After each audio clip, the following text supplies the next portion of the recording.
चलिए देखिएगा हमने क्या बताया था, समपरासी विलयन। देखिएगा थोड़ा रिवीजन करिएगा। समपरासरी विलयन हमने यही बताया था। समपरासरी विलयन क्या होता था समझिएगा एक बार फिर से। ऐसे दो विलयन जिनका परासरण लाभ क्या हो समान हो, वो क्या कहलाते थे, समपरासरी विलयन। अब देखिएगा हमने एक चीज भूल गया था कि बताने के लिए कि समपरासरी विलयन दो प्रकार के होता है। कितने प्रकार के होता था, ये दो प्रकार के होता था।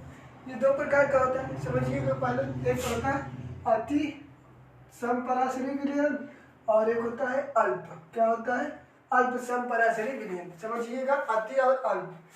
अति क्या होता है, जिनका परासरण दर अधिक हो, जिनका परासरण दर क्या हो, अधिक हो, उसे क्या कहेंगे, अति समपरासरी विलयन।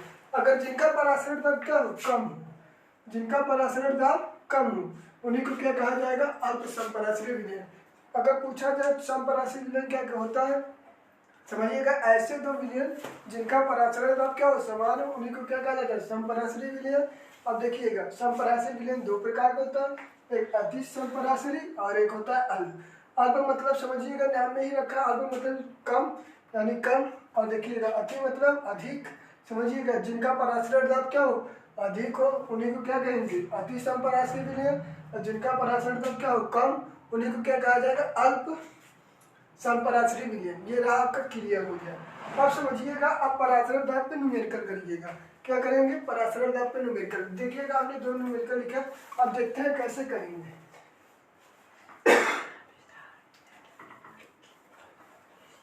चलिएगा देखिएगा हमने बता दिया था न्यूमेरिकल क्या होगा, फार्मूला। चलिए एक बार फिर से रिवीजन कर देंगे।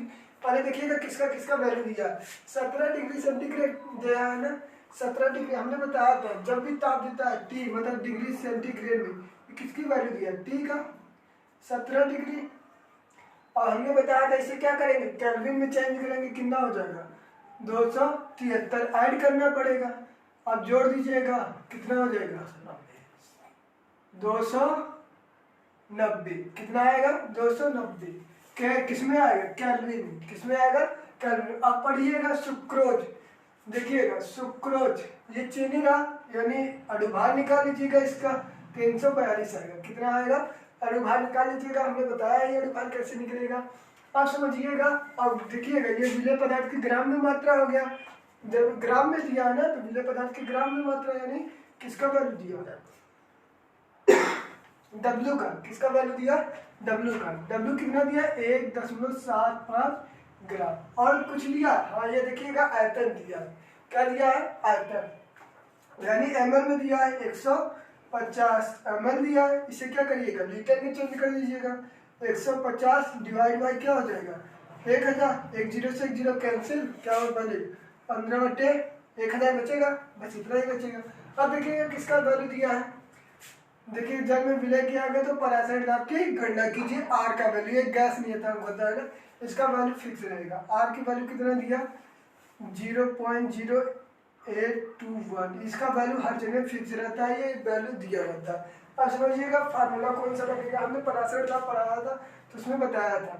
देखिएगा क्या बताया था, हमने यही बताया था P बराबर CRT। अब देखिएगा फुट से पूरा फार्मूला रिवीजन करिएगा। P बराबर CRT, C बराबर क्या होता है, क्योंकि C बराबर होता है n अपान V होता है ना। आप समझिएगा P बराबर ये वैल्यू यहाँ पे रख दिया n अपान V RT।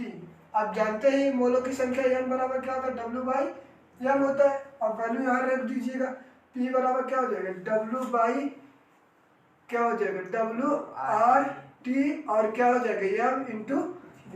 ये रहा फार्मूला और सारे वैल्यू ये आपको लिखा गया है, रख दीजिएगा, सबका वैल्यू दिया। चलिए देखिएगा वैल्यू ये रहा, परासरण दाब ज्ञात करना है यानी P ज्ञात करना है।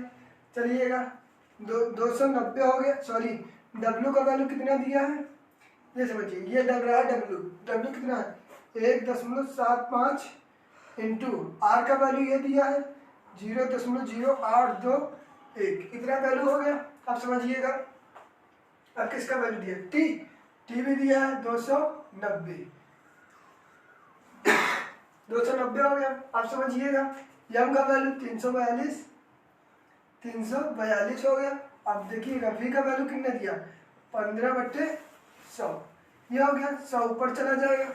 समझ में। अब देखिएगा ये आपका काम करना है। बस इसे क्या करिएगा, कैलकुलेशन मतलब सब पे गुणा कर दीजिएगा और इसी का गुणा ये ऊपर चला जाएगा। चलिए देखिए इतना कर देते हैं।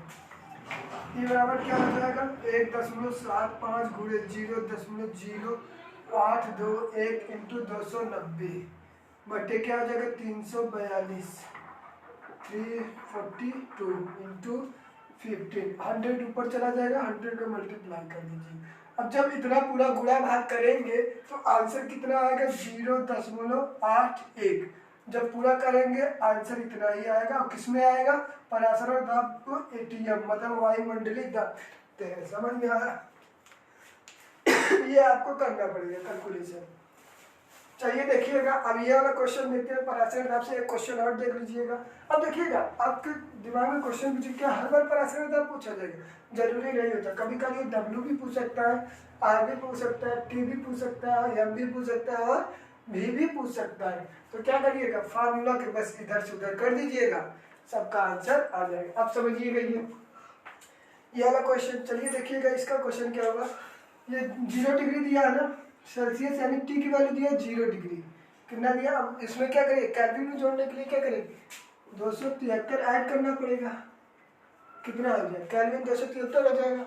आप समझिएगा विलय पदार्थ की ग्राम में मात्रा, यानी डब्ल्यू का वैल्यू कितना दिया 0.45 ग्राम। कोई दिक्कत नहीं। अब ग्लूकोज का देखिएगा, ग्लूकोज यानी यम का भार कितना होता है, यम का भार मतलब इसका अनुभार निकालेंगे कितना हो जाएगा, हाँ 12 चलिए देखिएगा 12 पर हम में गुणा कर दीजिएगा इंटू क्या हो जाएगा प्लस 12 हो जाएगा प्लस 6 से गुणा करना 16 इंटू 6। ये अनुभार निकालिएगा। कार्बन में 6 से गुणा करना कार्बन हो जाएगा। ये देखिएगा बस। अब क्या करिएगा 12 6 72 प्लस 12 प्लस 16 चौके 64 16 25 80 16 छक्का 96 हो गए। तीनों को जोड़ दीजिएगा 6 2 8 2 10 के 0 80 लगा 1 9 1 10 17 1 18 कितना आएगा 180। अणुभार ऐसे ही निकलता, हमने बताया हुआ है। अब चलिए देखिए, अब अणुभार हो गया, यानी वी भी दिया, वी का एमएल में वैल्यू दिया है 250 ml दिया है। कितना दिया है 250 ml दिया है। अब देखिएगा क्या करते हैं, इसे लीटर में चेंज कर दीजिएगा। 250 इंटू क्या हो जाएगा 1000 डिवाइड बाई काट देंगे क्या हो जाएगा 1 0 25 से कम 25 25 के 7 1/4 बचेगा। कितना बचेगा 1/4 बचेगा। अब फार्मूला रख दीजिएगा, आर का वैल्यू दिया है ये 0.0821 ये रहा फार्मूला। अब समझिएगा ये रहा फार्मूला, आर का वैल्यू फार्मूला यहाँ से देख दे रहे हैं। ई बराबर क्या हो जाएगा WRT बट्टे क्या हो जाएगा M इंटू वी। ये रहा फार्मूला, सब पे वैल्यू फिक्स कर दीजिएगा। W का वैल्यू कितना दिया है वो रहा ये 0.45 इंटू आर का वैल्यू 0.0821 और टी का वैल्यू 273 हो गया। आप समझिएगा एम का वैल्यू दिया है 180 और इसका वैल्यू वी का वैल्यू कितना दिया है वी 250 1/4। ये ऊपर चला जाएगा, फिर कर दीजिएगा 0.45 इंटू 0.0821 इंटू 273 4 ऊपर चला जाएगा, क्या हो जाएगा 180 इंटू बस गुणा करेंगे तो 180 ही बचेगा। अब देखिएगा सब ऊपर गुणा करिएगा और क्या करिएगा 180 में भाग दे दीजिएगा। जब भाग देंगे कितना आएगा 0.0224 किसमें आएगा एटीएम। समझ में आया? ये क्वेश्चन इसी तरीके से होता है। अब देखिएगा कोई भी कोई पूछ सकता है, किसी कोई भी वैल्यू आसानी से पूछ सकता है। अब चलिएगा अगला टॉपिक चलते हैं। अनुष्ठान के गुणधर्म की क्या कहते हैं, वाष्प दाब में अपेक्षित अवनमन। समझिएगा ये होता क्या है। चलिए देखिएगा, ये तो पराशर दाब से हमने न्यूमेरिकल 2 करा दिया।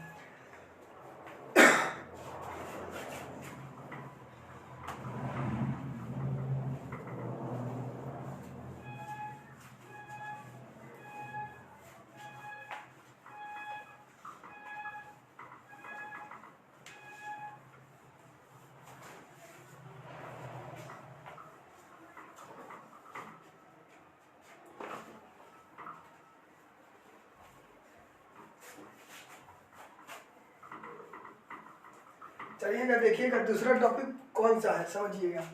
हमने अणुसंख्य गुणधर्म बताया है, अणुसंख्य गुणधर्म, ये देखिएगा अणुसंख्य गुणधर्म यही हमने बताया। कोलिगेटिव प्रॉपर्टीज इंग्लिश में कहा जाता है। ये 4 प्रकार से होते थे। कितने प्रकार से? 4 प्रकार से। समझिएगा कौन कौन से। पहला क्या था? परासरण दाब था, और दूसरा क्या है? वाष्प दाब में अपेक्षित अवनमन, अपेक्षित अवनमन। ये रहा। तीसरा टॉपिक क्या था? हिमान्य अवनमन, अवनमन। और चौथा कौन सा है? क्वथनांक में शून्य। यही 4 टॉपिक है। अब समझिएगा 4 टॉपिक। ये वाला पहला तो खत्म हो गया, पहला वाला खत्म हो गया। अब दूसरा वाला पढ़ने के वाष्प दाब में अपेक्षित अवनमन। यही टॉपिक से देखिएगा, इससे भी न्यूमेरिकल पूछा जा सकता है।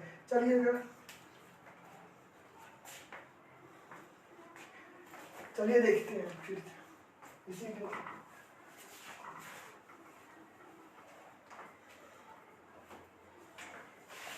चलिए देखिए, हेडिंग डालिएगा वाष्प दाब में अपेक्षित अवनमन।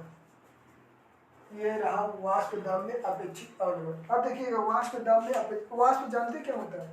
देखिएगा जब भी कोई सिंपल तरीका एग्जाम्पल में देखिएगा, जब घर पे खाना बनते हैं, पानी को उबालते हैं, जो पानी परिवर्तित होता है किसमें परिवर्तित होता है? वाष्प में परिवर्तित होता है। उसी के लिए पढ़ेंगे ये। चलिए देखिएगा वाष्प दाब में अपेक्षित अवनमन। अब समझिएगा वाष्प दाब क्या होता है। कुछ बेसिक बात समझेंगे, तब उसके बाद वाष्प दाब समझिएगा। देखिएगा द्रव तथा वाष्प की साम्यावस्था पर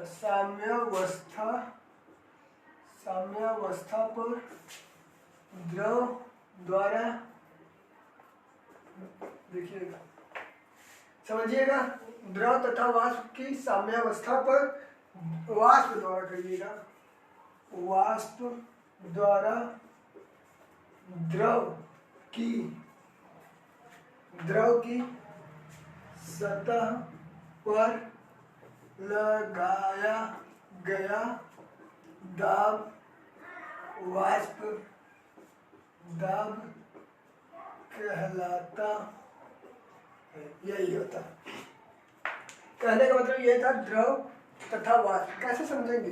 देखिएगा जब भी पानी उबालते हैं कैसे में परिवर्तित होगा। अगर मान लीजिए पानी उबाल रहे हैं, उस पर क्या रख दीजिएगा? ढक्कन रख देंगे। जब ढक्कन रखेंगे तो क्या होगा? किसमें परिवर्तित हो जाएगा? वो पानी में। रखते हैं देखते नहीं वाष्प, द्रव किसमें परिवर्तित होता है? वाष्प में परिवर्तित होता है।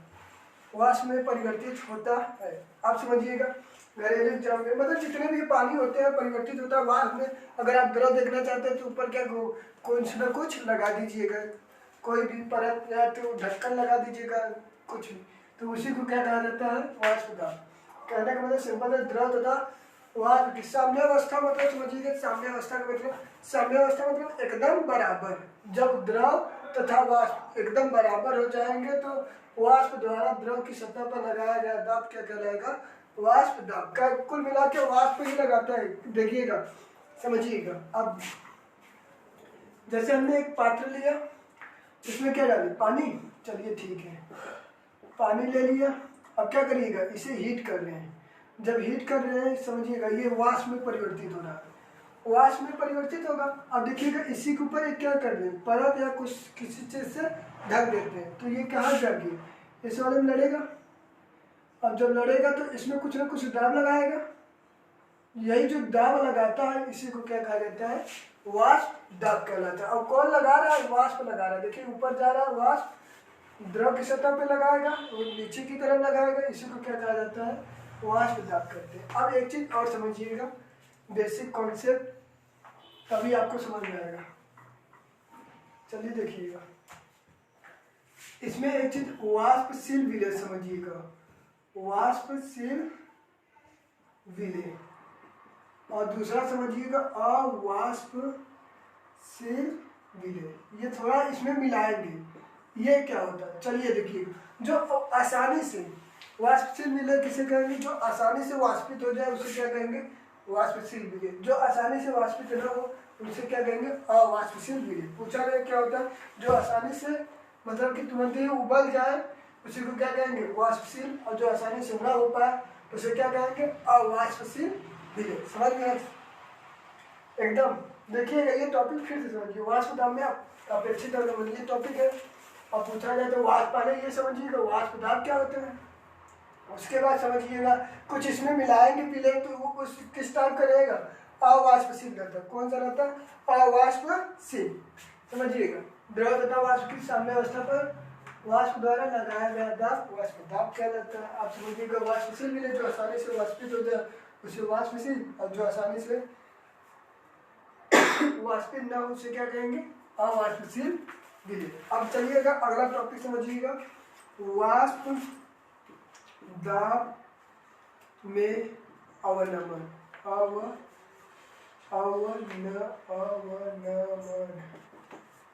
चलिए देखिएगा ये क्या होता है,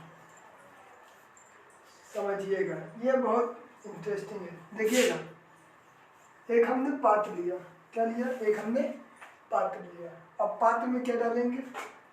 पात्र में मान लीजिएगा पानी है, जल। क्या है? जल, मतलब विलायक है। समझिएगा अब इसमें क्या डालेंगे? अवाष्पशील विलय डालेंगे। अवाष्पशील विलय डालेंगे। क्या डालेंगे? अवाष्पशील विलय डालेंगे। अब देखिएगा जब इससे वाष्पशील विलय डालेंगे, मान लीजिएगा इसे उबालेंगे। क्या करेंगे? उबालेंगे। समझिएगा अब क्या करिएगा? इस पानी को हम क्या करेंगे? उबालेंगे। अब जब उबालेंगे तो ये वाष्पशील नहीं डालेंगे तो ये क्या करेगा? वाष्प दाब में कमी बनाएंगे। कमी मतलब कि ना, अगर देखें जैसे चाय बनाते हैं, चाय चीनी डालने से वो क्या होता है? वाष्प दाब बैठ जाता है, नीचे हो जाता है, तो मतलब कमी हो जाती है। क्या हो जाती है? कमी हो जाती है। जैसे ये विलय डालेंगे तो इसके वाष्प दाब में कमी होगी। क्या होगी? कमी होगी। इसी को क्या कहा जाता है? वाष्प दाब में अवनमन। कहने का ओवरऑल है, कहने का मतलब ये है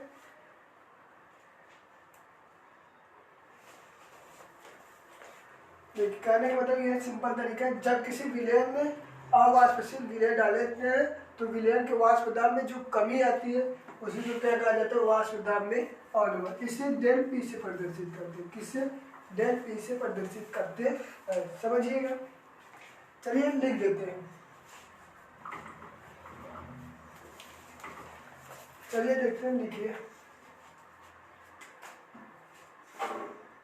जब किसी विलयन में अवाष्पशील विलय डाला जाता है तो विलयन के वाष्प दाब में जो कमी होती है जो कमी होती है उसी को क्या कहा जाता है? वाष्प दाब में अवनमन। वाष्प दाब में अवनमन, ये रहा इसका डिफिनीशन। वाष्प दाब का अवनमन लिख दीजिएगा।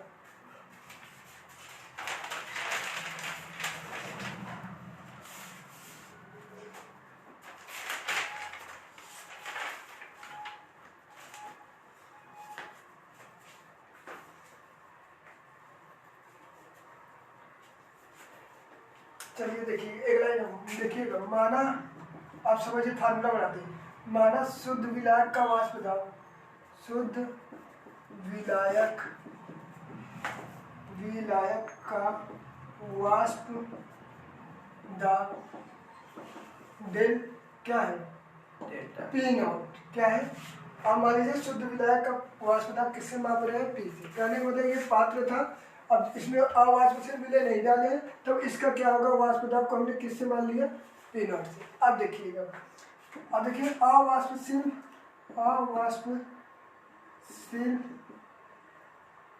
का वाष्प दाब क्या हो जाएगा?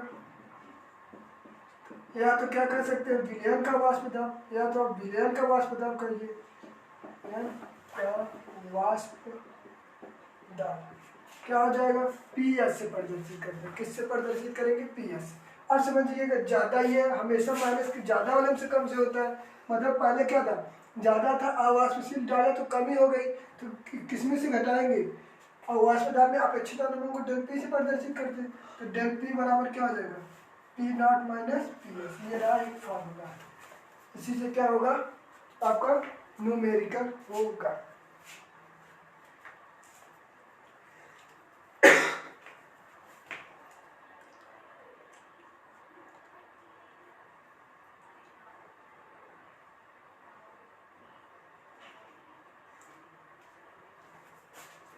एक बार फिर समझिएगा, वाष्प दाब में जब किसी विलयन में अवाष्पशील विलय डाला जाए तो विलयन के वाष्प दाब में जो कमी आती है उसी को क्या कहते हैं, वाष्प दाब में आना। मान लीजिए शुद्ध विलायक का वाष्प दाब पी नॉट है और क्या है, अवाष्पशील का वाष्प दाब या विलयन का वाष्प दाब क्या हो जाता है, पी एस है। तो ज्यादा वाले से कम को घटाएंगे, del P P naught minus P S. लेकिन आपको अभी ये हेडिंग पढ़ना था, वाष्प दाब में अपेक्षित अवनमन, हमने अभी तक पढ़ा नहीं। अब देखिएगा कौन सा पढ़ेंगे, वाष्प दाब में देखिए वाष्प दाब जान लिए, वाष्पशील जान लिया, अवाष्पशील जान लिया, वाष्प दाब में अवनमन जान लिया। अब समझिएगा अपेक्षित का मतलब क्या होता है। अपेक्षित मतलब होता है प्रारंभिक अनुपात। समझिए क्या होता है, प्रारंभिक अनुपात। अब देखिएगा इसको समझिएगा,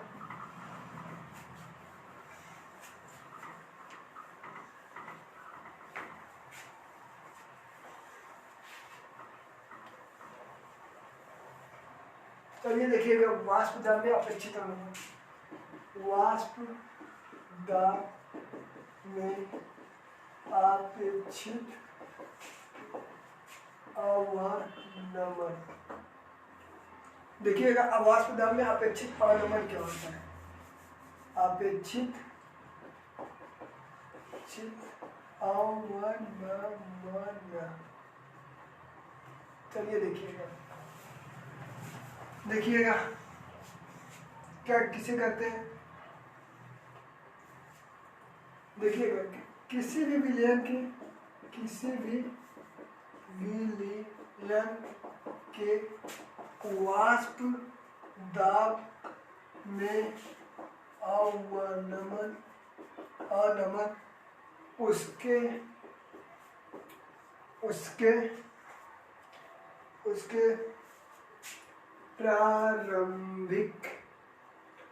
प्रारंभिक वाष्प दाब के अनुपात को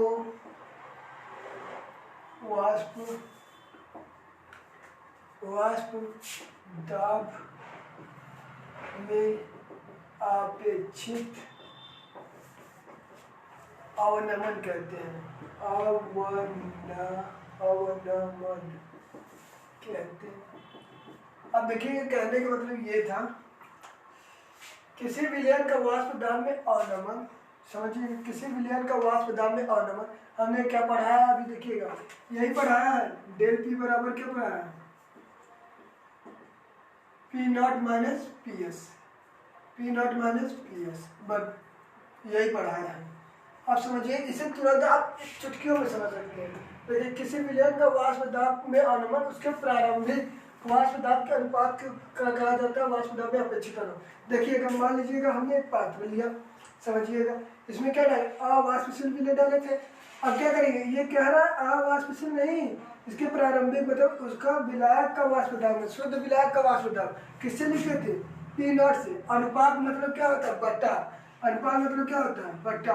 डेल पी बराबर P naught minus P S, वाष्प दाब में यह अवनमन हो गया। अब देखिएगा जब प्रारंभिक अनुपात आ जाएगा तो क्या हो जाएगा, वाष्प दाब में अपेक्षित अवनमन। समझ में आया? कहने का मतलब ये था कि किसी विलयन का वाष्प दाब में अवनमन उसके प्रारंभिक वाष्प दाब के, इसका मतलब अनुपात होता है, बट्टे मतलब अनुपात के अनुपात को ही क्या कहा जाता है, वाष्प दाब में अपेक्षित अवनमन। ये रहा फार्मूला, ये रहा फार्मूला।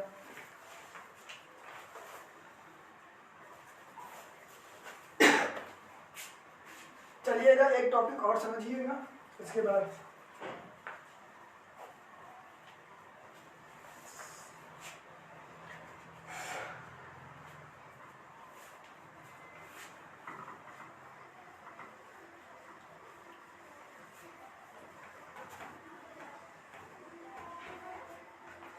क्या होता है? चलिए एक टॉपिक और समझिए, ये टॉपिक कंप्लीट हो जाएगा। वाष्प दाब को प्रभावित करने वाले कारक। वाष्प दाब को प्रभावित करने वाले कारक मतलब कौन कौन से कारक होते हैं, किन किन स्थिति में वाष्प दाब अधिक होगा और किन किन स्थिति में वाष्प दाब कम होगा, यही आपको बताना है। इसी को प्रभावित करने वाला है। पहली चीज क्या होता है? ताप। ताप अगर देखिएगा, अगर वाष्प दाब में अगर ताप दे रहे, मान लीजिए एक पात्र है, क्या है? एक पात्र है, उसमें पानी भरा है। क्या भरा है? पानी। अब इसे क्या करिएगा? टेम्परेचर को बढ़ाएंगे। जब टेम्परेचर बढ़ाएंगे तो वाष्प दाब में वृद्धि होती है। कहने का मतलब ताप बढ़ाएंगे तो वाष्प दाब भी बढ़ेगा। ये याद कर लीजिए, जितना ताप बढ़ाएंगे उतना देर मतलब उतना वाष्प में परिवर्तित होगा। पहला प्रभावित करने वाला कारण कौन सा होता है? ताप। अब दूसरा समझिएगा, दूसरा क्या होता है? अणुओं की प्रकृति। अणुओं की प्रकृति देखिएगा, अणुओं की प्रकृति अगर देखिएगा, अणुओं की प्रकृति में अगर अणु दूर दूर रहेंगे, मान लीजिएगा अणु दूर दूर रहेंगे तो वाष्प दाब में ज्यादा उठाव होगा, परिवर्तित होगा। अगर देखिएगा, अगर अधिक रहेंगे, क्या अणु मतलब छोटे छोटे पार्टिकल जब अधिक रहेंगे, जब अधिक रहेंगे तो वाष्प दाब क्या होगा? कम होगा।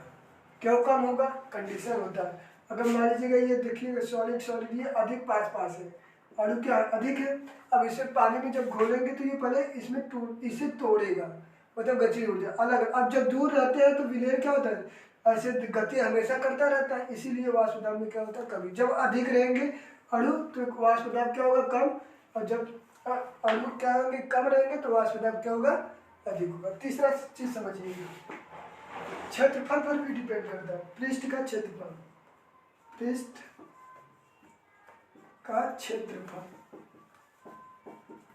देखिएगा, अगर आप क्षेत्रफल को बढ़ाएंगे, मान लीजिए एरिया को, जैसे कोई पात्र है, एरिया को बढ़ाएंगे तो क्या होगा? जब क्षेत्रफल बढ़ाएंगे, क्षेत्रफल बढ़ाएंगे, मान लीजिए बढ़ा दिए तो वाष्प दाब में क्या होगा? वो भी बढ़ेगा। ये चीज याद कर लीजिएगा, ये पेपर में पूछा जाता है। वाष्प दाब को प्रभावित करने वाले कारक कौन कौन से होते हैं?